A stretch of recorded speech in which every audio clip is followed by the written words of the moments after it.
Okay, we have a jam-packed hour ahead of us. Thank you all for joining us for Unlearning Ableism Disability in the Age of Social Media. My name is Paulina Romero, and I am the Senior Manager of Partnerships for the National Organization on Disability. I take she, her pronouns, and I am a Mexican woman. I have light skin, brown shoulder length hair, and today I am wearing a navy long sleeved shirt that goes really well with my two-toned blue background that is NOD themed. I have just a couple of housekeeping notes before we begin today's discussion. First of all, the webinar is being recorded and a closed caption version will be shared with you via email in just a couple of days. If you would like to view closed captions now, though, please select the live transcript button on your toolbar located at the bottom of the Zoom window and press Show Subtitles. We also have our ASL interpreters signing. Thank you for being here. In order to minimize distractions and ensure a smooth experience for all participants, we will soon be temporarily disabling the chat feature. There's a lot of comments coming in right now. I know this is a little bit different, but this is a decision based on feedback indicating that notifications can disrupt the flow of conversation, particularly for users utilizing screen readers. So given the volume of attendees that we have on today's webinar, we encourage you to instead engage with us using the emoji reactions. You can find that in your toolbar as well. And of course, also by submitting your questions through the designated Q&A section. To submit a question, select the Q&A button in your toolbar, type and click send. We again have a packed conversation today, and we unfortunately cannot promise that we'll be able to address all of your questions, but we will do our best. At the end of the webinar, we will also launch a simple survey that we hope you'll take just a couple of moments to complete. This is a critical step in helping us shape our programming, so we thank you ahead for that.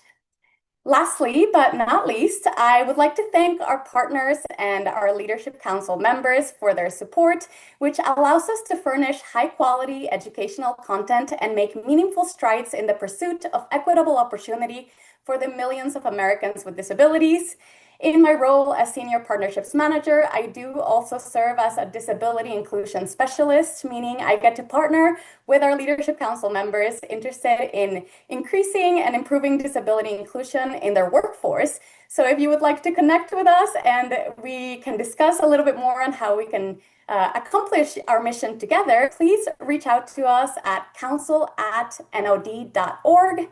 That is council@nod.org. We'd love to connect. As I'm sure that you are all aware, July is Disability Pride Month. This is not only a time to celebrate the strength, resilience, and contributions of the disability community, but also an opportunity to reflect on the work needed to create a truly inclusive society. Today's conversation brings together some incredible voices leading the way in disability advocacy, storytelling, and community building, both online and offline. We're diving into what it means to be inclusive, how to combat ableism in everyday life and digital spaces, and the essential role mental health plays in this work. I am honored to welcome to the screen our first two speakers, Cole and Charisma from Roll with Cole and Charisma, who use their platform to challenge stereotypes and share the beauty and reality of life in an interabled, interracial relationship. Hello. Hello. We are so happy to be back here with NOD after a few years. Yeah. We spoke to you guys a long time ago, and we love NOD. So happy to be back. Thank you for having us. My name is Cole. I'm a white man. I have brown, medium length curly hair, and I'm wearing a blue collared shirt. Yes, and I am Charisma. I have short, also brown curly hair. We're kind of twinning on the curly hair front. Yeah. And I am wearing a black blazer. And she's incredibly beautiful. Thank you for introducing yourselves. And yes, you have been with us before. You are incredibly popular. Thank you for joining us again. You have a sizable platform that performs really well. I mentioned to you, I've been following you for many, many years at this point. And one thing that really stands out is that it is built on authenticity and joy, but still you manage to share the real challenges that come with disability. How do you balance sharing those challenges with also the positive tone that your audience knows and loves? Yes. So I guess a little history about, our channel and what we did. We started our channel in 2018, 4 months into our relationship, which is quite bold on our end. Quite bold. But we decided to start our channel because I was receiving a lot of questions from family and friends about our relationship and how we were able to navigate the world with Cole's disability, what kind of dates we were doing, and what our experience was like. And so I thought, what better way than to start a YouTube channel and share videos with our family and friends? Yeah. And it was curious to me at the time that everybody was coming to Charisma with these questions. Like when she approached me and was like, hey, a lot of people are asking these things. Why don't we like make videos and stuff? I was like, oh, I didn't even know all these people were asking these questions. I thought it was very interesting that they're going to Charisma to ask these things. And so I agreed to the YouTube channel. I was kind of nervous about it, but I saw it as an opportunity to kind of break out of my shell because I needed to at the time. And it encouraged us to go out and try new things, which was great. And we discovered that people really were connecting with our videos. And we were a bit surprised, but then, it makes a lot of sense because people are naturally curious. And through our videos, we're able to educate while also entertaining and putting smiles on people's faces. And that's really important to us, that positivity aspect, which is why we, kind of fell into the motto of stay positive. Yeah. And we've held that motto for a long time, and it is something we believe, but it is also kind of a balance because there's a lot of aspects of my life and our relationship that are difficult.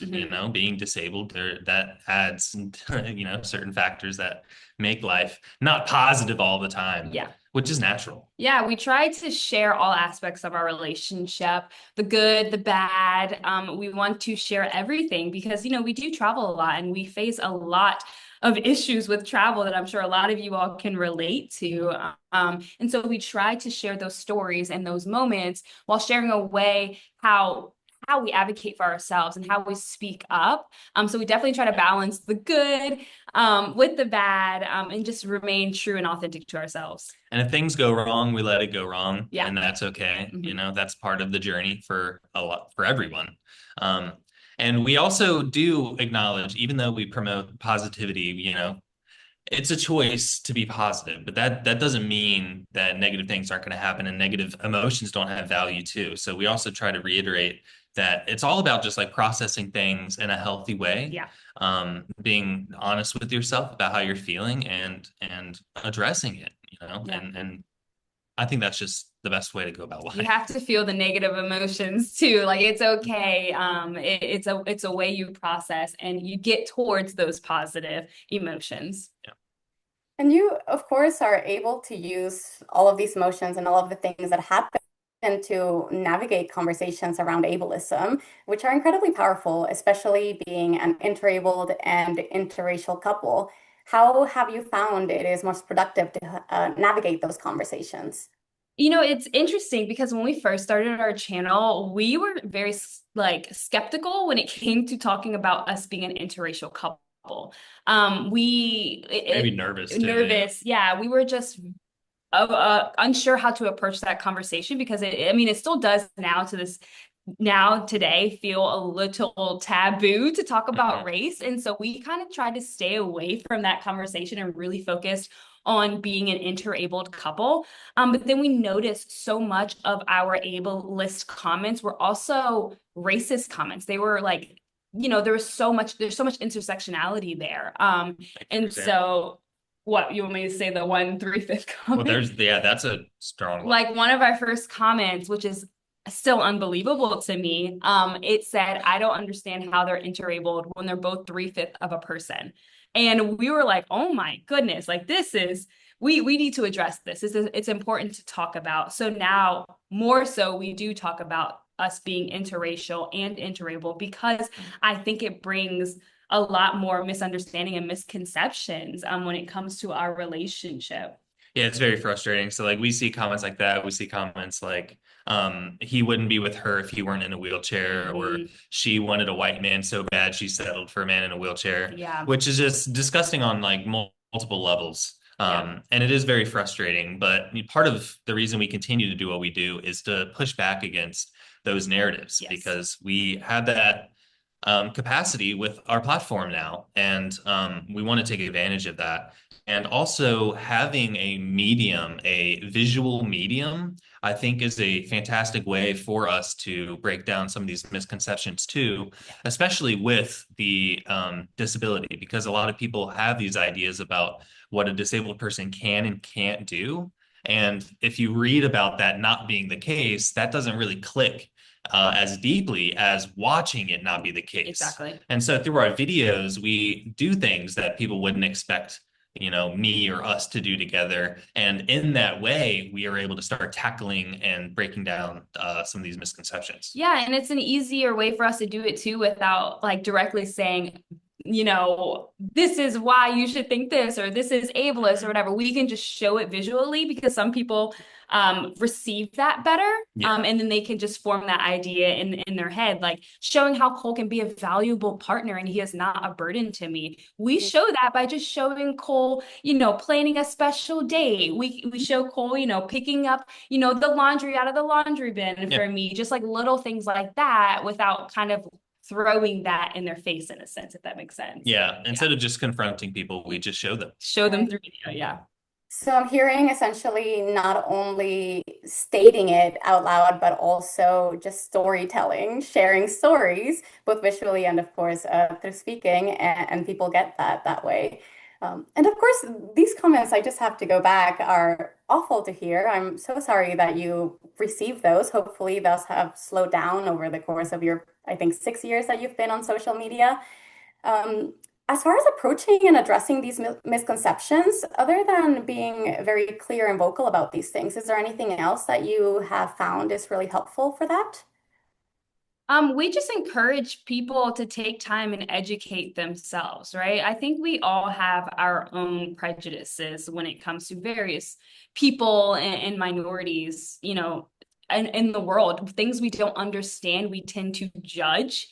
So we always encourage people to take time to educate themselves, and put themselves in spaces where they can learn from others. Yeah, it's really the exposure. The Yeah. exposure is so important. When you're not exposed to different ways of life, then you're going to be stuck in your bubble forever, and you're going to believe whatever, came naturally in that bubble. Yeah. So exposing yourself to other ways of life, I think, is the first and most important step towards expanding your worldview. I really want to highlight what you said. You said, what we don't understand, we judge. And that is so incredibly powerful. That will be living with me, I think. Given that unconscious bias, of course, shapes our daily perceptions, what steps would you suggest to help people become more aware of and begin to challenge their own biases? Listening to other people's stories. I mean, I feel like even though I'm with Cole and dating someone with a disability, I still felt like I came into this relationship with my own biases as well. And I had to challenge my way of thinking. I think oftentimes we feel so embarrassed that we think this way and that we have these prejudiced thoughts that we don't take the time to challenge those viewpoints. But I think first step is to acknowledge that, look, I do have these biases and these prejudiced thoughts. It doesn't necessarily make me a bad person because I am taking the time to acknowledge these thoughts and changing my viewpoint. But I think it starts there. It starts within you, like saying, hey, is this the right way of thinking? Like, how can I learn to better approach a situation or someone who is different from me? Yeah, and to echo her point about listening to people's stories, over the years, we've had the opportunity to meet so many awesome people across many different walks of life, disabled, not disabled, all colors, And something I've learned is that you never really know what someone's gone through. Yeah. And we all have gone through something. We've all got our thing. And I think when you understand that, it's easier to relate to people. And the more you relate with people, the closer you are, I think. Yeah. And so hearing people's stories, understanding that, you know, they've gone through things just like you've gone through things. And even if they're different things, that doesn't make one or the other lesser. I think we all become more connected. Yeah, we also have so much in common. I mean, I think people point out our like each other's differences so often without realizing we have way more similarities to each other. So acknowledging and recognizing how similar we are to the stranger sitting on next to us on the train. You probably relate in so many ways that you don't even realize. Yeah, and just looking at them, you have all these ideas about who that person is. Yeah. Once you get to know them, you know, you could learn something totally different. Yeah. And other than, of course, coming to this webinar and following a role with Call and Charisma, are there any other sources that you think people can use to get informed and learn more about different people's experiences?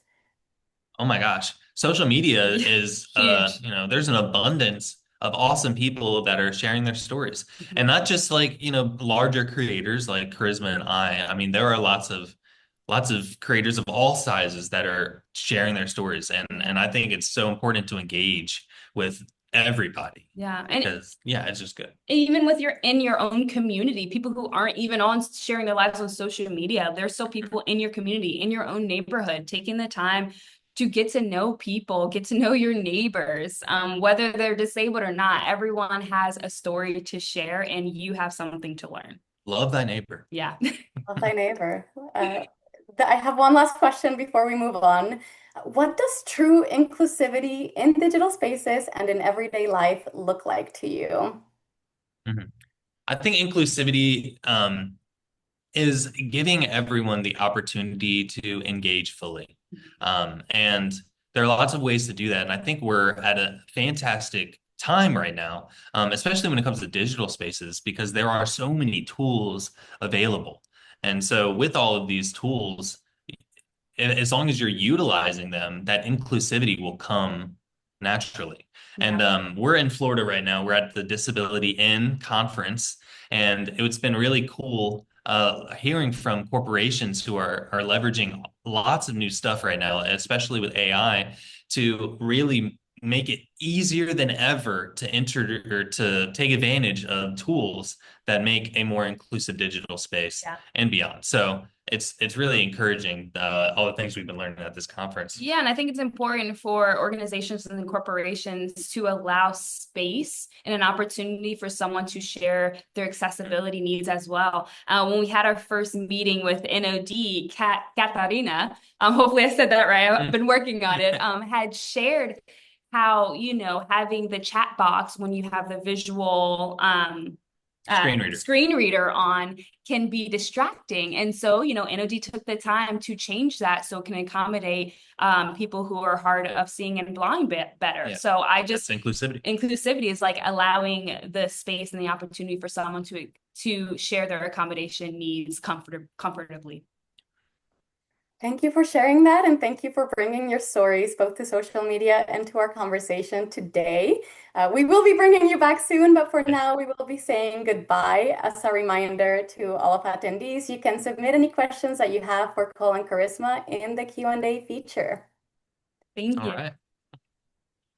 Now, I would like to welcome Catarina Rivera, known online as the Blindish Latina, to our panel. Catarina is a powerful speaker and consultant dedicated to breaking down disability stigmas and promoting accessibility with an intersectional lens. Catarina, welcome. Do you mind introducing yourself to the audience and sharing a little bit about your journey being an online advocate? Thank you so much for having me. I'm really looking forward to today. So, hi everyone, I'm Catarina. I am Cuban and Puerto Rican, and my platform is called Blindish Latina. I am a light-skinned Latina woman with dark brown wavy hair. I'm wearing a forest green top, dangly silver earrings, and I smile often. Behind me is a living room with green plants and a brick fireplace. I am a public speaker, DEIA consultant. The A is for accessibility, if you haven't heard of that, and a content creator. I work with companies to improve disability awareness, inclusion, and accessibility. And I have a TEDx talk called Creating Inclusive Workplaces for All. I'm really active on LinkedIn and Instagram in different ways talking about disability. And in terms of my own disability, I am deafblind due to Usher syndrome. I've worn hearing aids from a very young age, and I was diagnosed with Usher, which is a progressive vision disability, at 17 years old, and happy to educate more about that. Thank you, Katarina, for introducing yourself. I spent a little bit of time looking, of course, at your social media before we joined today, and you often talk about dismantling stigma through storytelling. How has your personal narrative helped shift people's understanding of disability? So I think it all starts with storytelling. And storytelling is much more powerful, I think, than it gets credit for. The reason that I showed up online with Blindish Latina, I started it in 2020, was to be that representation that I didn't have growing up. When I was growing up as a disabled Latina woman, like I didn't feel like I had a lot of examples around me. So the whole journey with disability, while I've been disabled my whole life, I haven't always been confident. I haven't always been a strong self-advocate. I used to hide my blindness. I used to not want to talk about it. And that meant that I was faking in certain situations, like if I bumped into something, kind of laughing it off, like, oh, I'm just clumsy. And I went through that personal journey of starting to say, okay, I'm going to talk about my disability. And then I decided I was going to use a white cane, become publicly disabled, and have everyone looking at me. And then I got over it. I said, I'm not going to care that everyone's looking at me. I'm going to use my cane because I have remaining vision and I need my cane to be safe. And other people won't understand that, but I'm going to live my life in the way that works for me. And if they look at me and they don't understand how I'm navigating the world when it looks like I can see and I have a cane in my hand, well, then maybe that person needs to think to themselves, well, maybe I don't understand blindness. Maybe there's something that I need to learn about blindness, not accuse me of faking my blindness, which unfortunately happens to a lot of blind people, that they get accused of faking their blindness, whether that's in person or online, is very detrimental. So I think through storytelling, sharing my daily life, I've seen that that can create openness in people and the receptiveness. Unfortunately, a lot of people are still uncomfortable with the word disability, with conversations around disability. And when I do my trainings, my disability awareness training, I open up with a reflection. I ask people, what was your exposure like to disability? Who did you know growing up who was disabled? And sometimes people don't even realize, for example, they had disabled family members, but the family didn't really talk about it. They didn't really call it a disability, for example. And so when we start to realize that actually disability has been a part of all of our lives for a long time, but sometimes we're taught that it's not okay to talk about. And that's one of the stigmas that we do need to smash. So I think by sharing the way I live my life, I'm a world traveler. I've been to almost 40 countries. I'm joyful. I'm not in a toxic positivity space, like always showing positive, but I'm showing, hey, I'm deafblind and I'm thriving. And that is actually resistance to ableist narratives about disability that want to tell us that our lives don't matter, that we're not worthy. And unfortunately, so many disabled people internalize that. And that's something that I think storytelling can really change. That's so important, how toxic positivity really isn't the answer to this. It is being authentic. I really relate, Katarina, to sharing that moment when you decided to start using a white cane. I also have a disability. I also use medical devices that make my disability apparent once I put them on, of course. And that moment is always highlighted to me. I was, I think, 10 years old when I started using them, and it is something that I still remember. It's such a powerful story. Thank you for sharing that. You shared earlier that you have both hearing and vision disabilities. Of course, one of your disabilities, your vision disability is progressive. From that perspective, how has your understanding of accessibility evolved as you've been engaged in this work? Something that I realize now that I did not know before is that we can't ever say that something is fully accessible.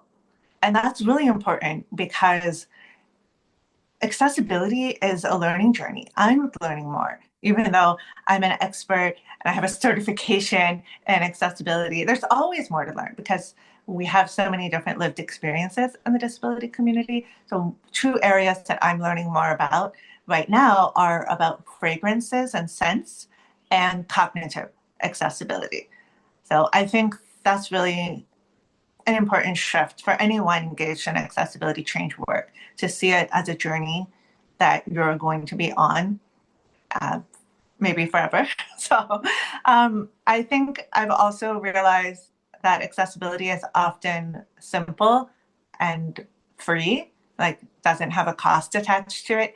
I think that before I was in this work, I would think of accessibility as more related to technology and equipment and maybe expensive.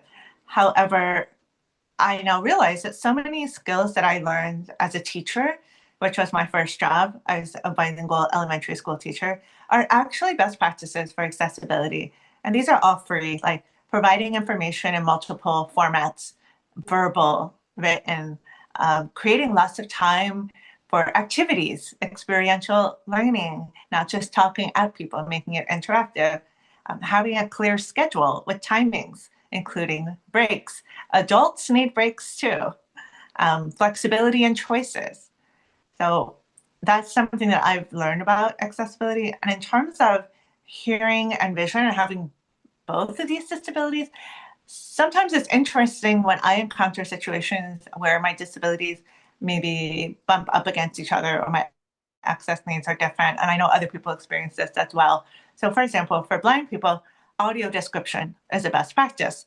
So if you're watching a movie, for example, the audio description will describe what's happening on screen. However, that's not captioned for some reason. I don't know why. The audio description, in my view, should be captioned. But I also use captions because I'm deaf. So I can't really use a lot of the audio information that they provide for accessibility for blind people, like a screen reader. I don't use a screen reader. That's going to read everything aloud in an audio way. So I'm probably going to have to one day learn Braille and adjust that way. But I think it's just important to realize that when we provide flexibility, we create the situation where more people can get what they need, because there are so many different access needs that might be completely different from each other. And it sounds like you're also saying essentially responding and improving the things that you're doing over time as you learn more.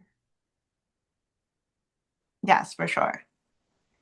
You, of course, work with companies as a speaker and as a consultant on disability awareness and inclusion. You were just giving us some really great examples of things that we can introduce into the workplace. But how do conversations about ableism show up in the organizations that you've worked with? So these conversations about ableism, they often are started by the disability employees, and often in an employee resource group, an ERG. So shout out to anyone here who's an ERG leader. Put up emojis if you are an ERG leader in your workplace.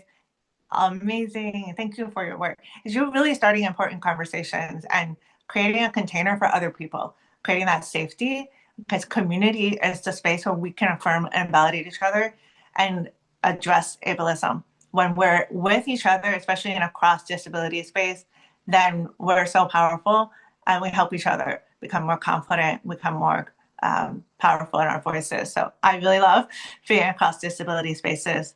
So I think oftentimes what's happening with these conversations in the workplace is that people are encountering situations where there's not enough awareness about disability. A lot of microaggressions are happening with language. Oftentimes there are phrases that are so common, like the blind leading the blind, or falls on deaf ears, that are using disability when they don't have to. We don't have to use these phrases. And we don't have to say that the weather is crazy or that something was insane. Like, we can use other terms. So I think there's a lot of work that needs to be done on language, and that's one of the things that I do when I go into a workplace. But also looking at the physical infrastructure, the way the office is designed, or policies that are necessary to address discrimination and bias.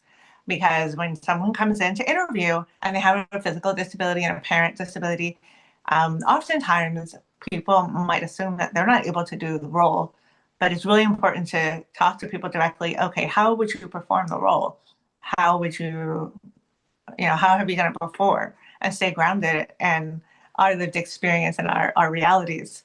So I think that that's how it shows up in the workplace. I think it shows up in small ways that people don't even realize. So in my ableism in the workplace training, I give some examples of that.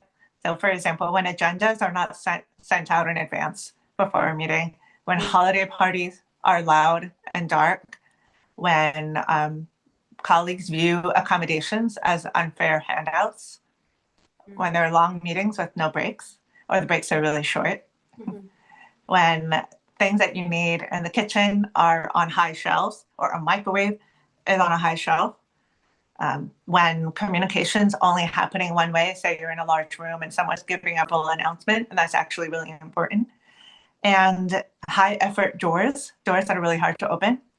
So these are just some examples, but I'm always encouraging workplaces to have these conversations and to go deeper and begin their commitment or deepen their commitment to disability inclusion and accessibility.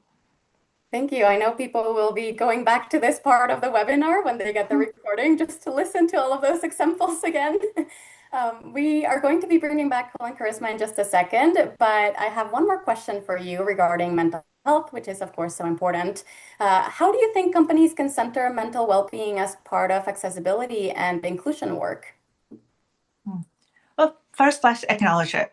Mental health is really important, and mental health conditions are actually part of disability, part of a disability club, if you don't know that. We need to address mental health stigmas. That's a big one. And recognize that you as a company, as a workplace, you can create environments that promote mental well-being, and you can also create environments that harm it. Are you creating urgency and quick deadlines? Are you not having boundaries about work being done after hours? Are your executives encouraging people to stay late? Like, what's your workplace culture? What are your policies on remote work? Do you trust your people? Are you giving them the environments and the supports that they need? So be a company that remembers that its people are humans and that treats them as such. I think that's really, really important. And mental health and disability is very linked. The last thing I'll say, because I know we want to get to the Q&A, is that disabled people can have mental health conditions that have nothing to do with their disability. It's not always all about being disabled. That a lot of that comes from ableism, that assumption that, oh, someone is depressed because they're disabled, because someone feels that the disabled existence is a negative one. Oftentimes what we are dealing with is an accessibility of our world. If we were living in a truly accessible world, we wouldn't be so stressed. We wouldn't be so isolated sometimes socially. We would have more opportunity to thrive. Thank you, Katarina. We have Colin Charisma back on the screen as well. And I have a question. We've received a number of questions. Please, you can submit more questions in the Q&A box. But this one goes out to actually all of you. It's from Amanda. I'm a special education teacher and teaching my students about self-advocacy things. What are some things that you wish were taught about ableism? Do you want to start the answer? Deep question. That is a deep question. Well, I think I'm drawing a blank because I don't recall much being taught about ableism to me at all through my upbringing, even into college when I was disabled. Like, ableism wasn't really something that was talked about often. And I recall, like, after I became disabled, my whole paradigm shifted, obviously. My whole perspective of, going to school and what that experience was like, because I didn't realize that most of the disabled students in my class were in like other programs. Like I never ended up in their classrooms for whatever reason. I didn't really like see them at lunch. Like I didn't realize how isolated they were until I became disabled.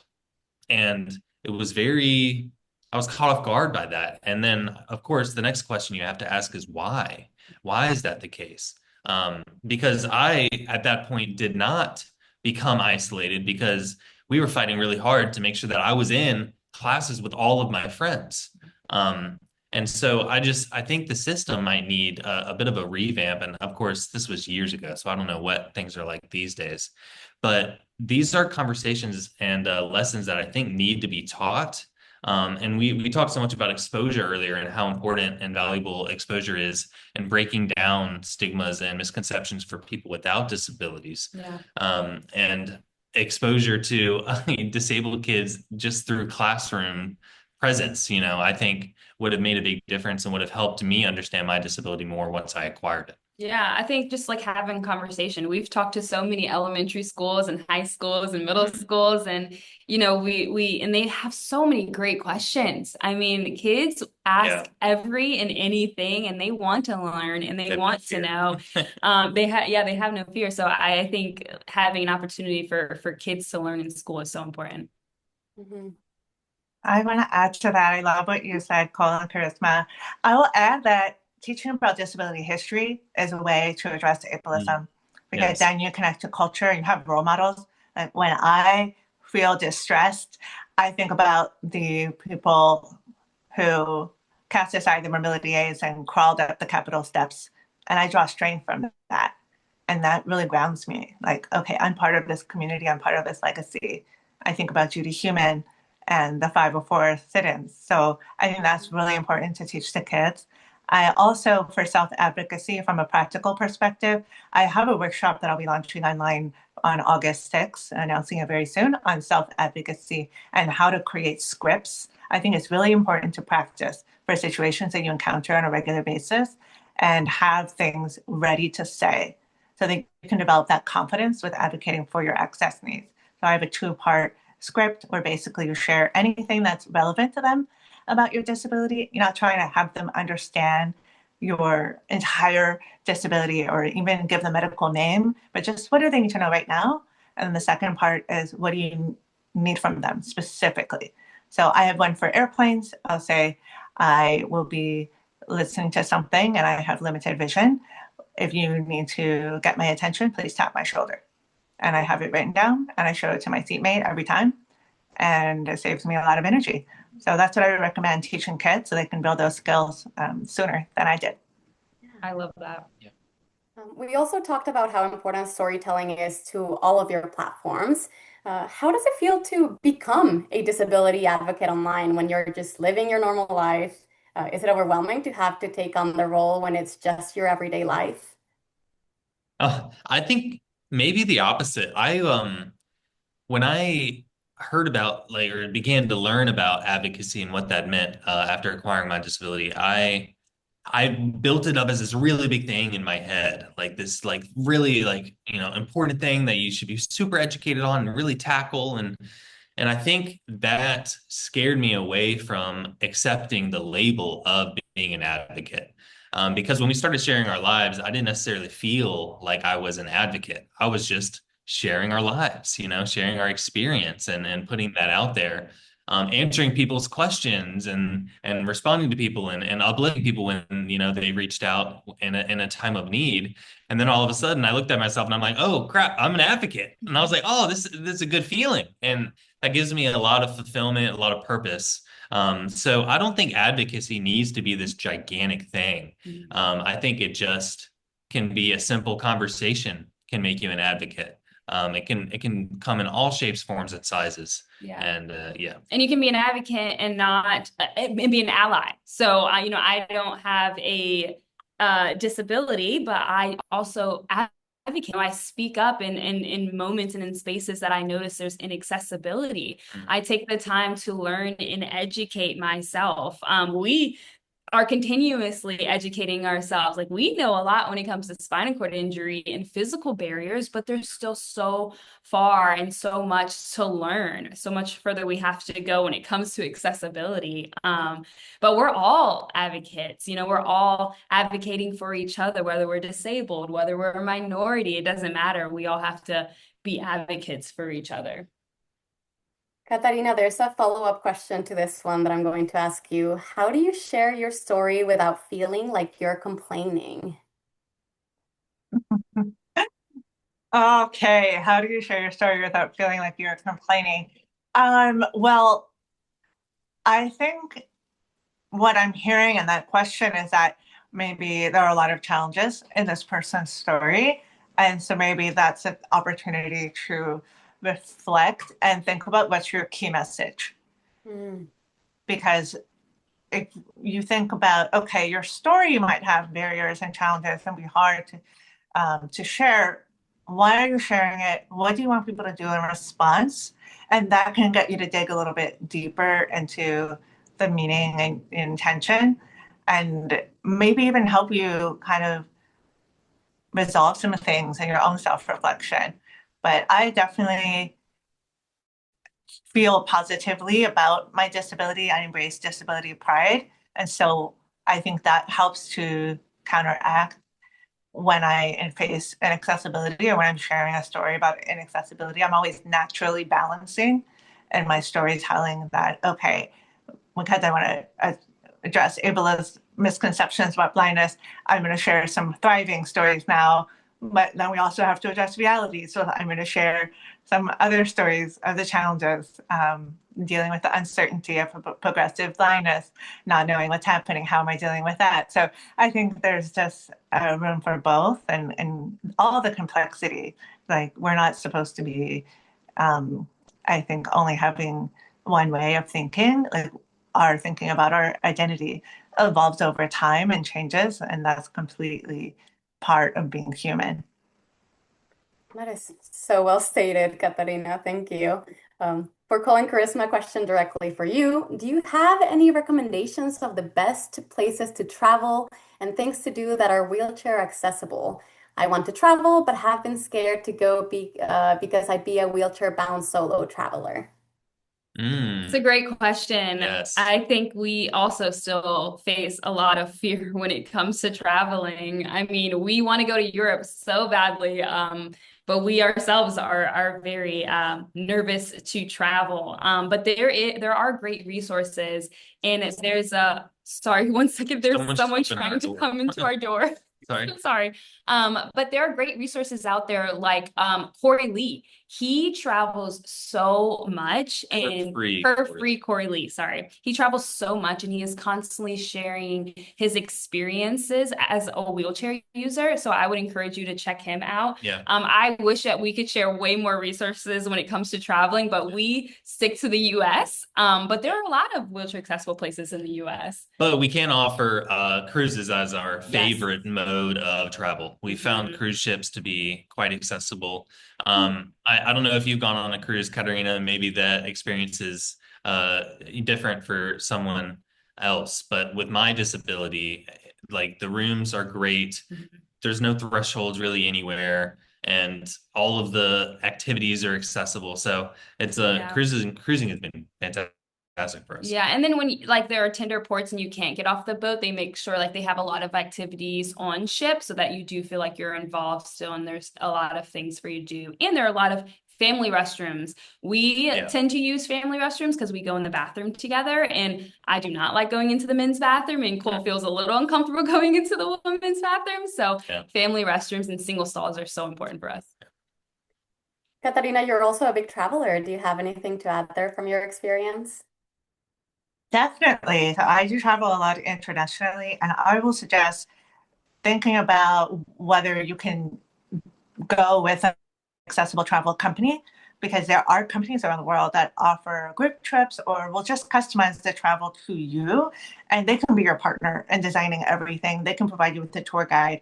And so I think that's, and also equipment, like connections to equipment and things that you would need, and they can be really great partners for your travel. A great company that I worked with in Portugal is called Portugal for All Senses, and I definitely recommend them, and also Accessible Switzerland. But feel free to reach out to me if you want like more specific guidance. And I think Wheel the World is still offering group trips, and they are beyond wheelchair users, but most of their stuff is foundationally concentrated on wheelchair users. So definitely check them out. We're getting a ton of questions. I find this next one really interesting. What intentional steps do you take to reach audiences who are not already connected to the world of disability inclusion? Yeah, great question. I think this is kind of our bread and butter when it comes to social media. We've naturally been able to find a way to kind of strike the balance between just creating and creating content that is enjoyable, that is entertaining, that is very approachable. It's not in your face about disability, and it's perfect because people who aren't necessarily looking for disability, like maybe they're just looking for a lovely story of a couple and their relationship. We can tell that story, and that's how we feel we were able to draw in a lot of people. And then the next video they watch on our channel is how we get onto an airplane and what that looks like. So we pulled them in with like a lovey story, and then we taught them about, disabled travel on planes. And I think that's a great way, because you catch more flies with honey. So that's been our approach. Yeah, we've used honestly our relationship and our love story to pull people in. The sappy post, it pulled a lot of people in, but then once we had them, we're like, all right, here we go. We're gonna educate you now. Yeah, time to learn now. Yeah, so I think that's what we did. It seems goes back to that authenticity that we've been talking about. Katarina, go ahead. Yes, I'd just like to add on to that. One thing that I like to do is go into spaces that are about other topics and come in as a speaker, pitch like a panel on accessibility. So I do that in travel space a lot. I've gone to the WITS Travel Creator Summit, which is really focused on like women in travel. And I was able to do a talk to the whole conference about, hey, disabled people travel too, and we should be inclusive for them. And so that exposed a whole bunch of people that weren't thinking about disability, but then realized, oh, there are other things that I could be doing in my content, or like I could be doing more on this topic, and activating their consciousness about it. So I think that's something we can always be doing, going into other spaces and starting that conversation. So that's one way that I approach it. So bringing disability conversations to conversations that are not inherently about disability, essentially. Yes. And I do that with Latinidad as well. So going to like a Latino community event and saying, hey, let's be accessible too. Like I'm part of your community too. And that's really important. It's not always, it's still a journey, I will say. And also media. I just had a meeting with a digital media company that focuses on the Latino audience. So I'm hopeful that I can do some articles with them about disability and Disability Pride Month. That's great. We have, again, a lot more questions. Cool, this one goes to you specifically. We mentioned that July is Disability Pride Month, and it's all about celebration, but also about advocacy. What does Disability Pride mean to you personally? Well, I've been on quite a disability pride journey, I would say. I was, listening to your experience, Katerina, and how, it took some time to come around to using a cane and embracing all aspects of your disability. And I think I struggled with that as well, especially having acquired my disability at 16. I was really, really, really holding on to who I was before and all of the things that I was proud of from before. Like I was proud of being a strong athlete. I was proud of being good at, I don't know, just like physical things. Like that was a big part of my identity. And when I lost that, I didn't really know what I was proud of anymore. And over time, I think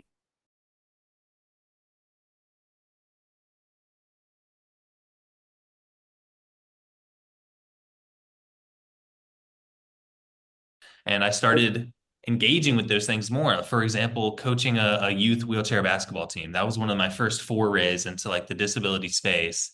And after 4 seasons, we won a national championship. And I'm like, that was such a like a milestone for me. Not only because I got to see these kids, just absolutely have a blast, but I also have something that I get to carry with me for the rest of my life that I'm incredibly proud of, that I was the coach of this team. And so that is just like one thing. And over the years, you collect more and more things that you're proud of. And now I have a lot of pride in myself, and a lot of the things that I'm most proud of are, in like are around my disability. Katarina, the name Blindish Latina speaks to intersectionality. I think intersectionality is actually a big part of all of your stories. But how do you advocate for inclusive spaces that recognize the layered identities within the disability community? This is really important. I'm so glad we're touching on intersectionality again in this conversation. I think that I already shared a little bit of an example of how I bring this conversation to other spaces and making sure that people in non-disabled spaces are realizing that disability is a part of their community too, and that accessibility is something they need to think about. And that's really important because so many disabilities are non-apparent. It's estimated that up to 80% of disabilities are non-apparent. And we have a lot of people that are perhaps not talking about their identity, and that we won't know what's going on with them and how that's impacting them. So one thing that I like to do is to just recognize diversity within disability itself, recognizing people with all different kinds of disabilities, especially the non-apparent ones, talking about chronic illness, neurodiversity, neurodivergence. I also, in my TEDx talk, I list a bunch of disabilities in the talk, and I was very intentional about picking ones that represent the full range of categories of disabilities. And so that includes naming a rare condition that my friend has that I knew that people wouldn't be familiar with, but I thought, well, maybe this will spark something that they can go look it up and learn. And this is Maffucci syndrome, and from a disabled icon, Samantha J. Duran, for anyone who follows her. She's amazing. And I think that's really important.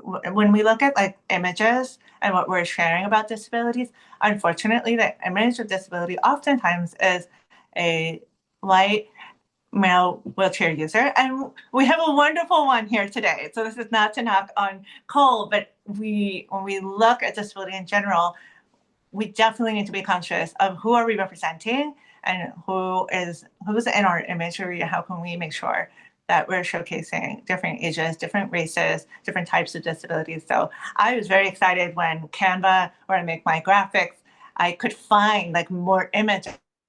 One that I love that I would never have been able to find before is a Muslim woman wearing a hijab who has a limb difference. So now I can like represent more, but I'm limited by the tools. I'm limited by their library. So as an advocate, I do this work, but I love when people and resources expand so we can also approach that. So I think the intersectionality conversation goes many different ways, and you can lead by example, and you can also lead in whatever your area of influence is. If you're working at a company that features people or does and that's maybe advertising, or you're doing advertising for your own company, there's an opportunity. There are so many opportunities when we start to really look for them.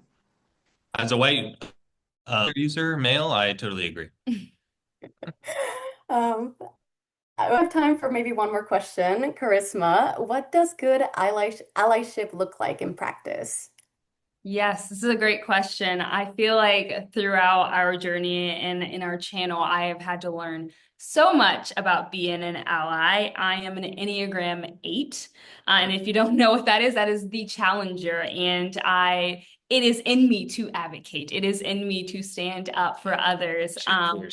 And I can be very fierce. But I think it starts with education. It starts with taking the time to learn more about accessibility and how to be a better ally, and doing that yourself, not relying on people with disabilities to teach you. There are so many books, there are so many TED Talks, there's Katarina's TED Talk. Like there's so many people out there who are trying to help educate, doing the research on your own.